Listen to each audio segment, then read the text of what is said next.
All right, we want to switch gears here now. Smartphones and the internet, it can sometimes enable bullying.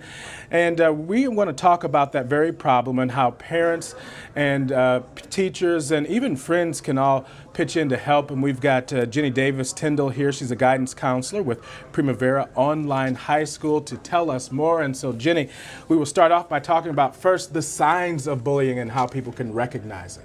Thank you very much. Nice to have me today. I appreciate it. Thanks for coming in. The first sign I think is definitely seeing someone basically back off from who they are. Stop interacting. They may stop coming home or wanting to go to school. One or the other could occur, wherever the bullying is happening at. They oftentimes find themselves alone and isolating themselves. So those are probably some of the top three I would say that you'll notice first of all. And then of course you have bad grades starting to occur and other things cycling through in relationships. And this can take place not only face-to-face between some people at school, but also online bullying as well. How do parents go about trying to prevent this? I think that the biggest advocacy that you have as a parent is making sure that you're monitoring what's happening on that phone. You have full right and responsibility to check those text messages. Make sure that you're teaching your child to be responsible. If you're allowing them to have social media, make sure that they know the consequences of the social media because it's profound and lifelong. And other students can really help in all of this as well, especially like if you're a popular kid who doesn't get bullied a lot. If other kids see your example by treating people kind and fairly, and even some students who may not be as popular, I guess that can go a long way too. Oh, you bet. I think that anytime you see someone being bullied and you're a strong person on campus, you need to immediately stop that. You need to step in. Be the big brother, if you will, the big sister, and say, we're not going to do that to this person.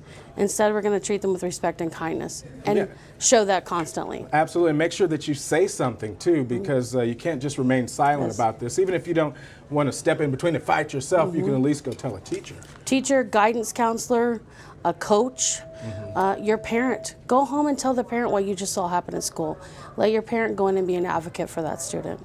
Now, as a counselor, what are some of the effects that you've seen when it comes to bullying on these parents and for the kids too? Yes, well, first of all, parents are upset. They love their children.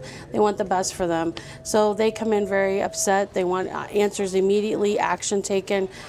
So we try to de-escalate the situation as best we can, obviously separating the two parties from one another and creating a plan. I definitely advocate creating not only an environment for the bully to be a better person, but then not enable the victim and allow them to continue being a victim. Give them skills like make eye contact, be assertive, do you have some friends, create a community for yourself. So those are some things that I always like to see happen in that situation. And quickly, any resources that people could go to maybe find some help in all of this? Definitely look towards your local communities if you can.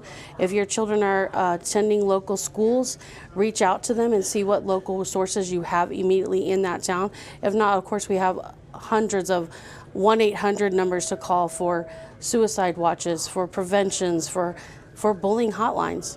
Jenny Davis Tyndall, thanks so much for being with us here this morning. Some very important information for students and parents alike.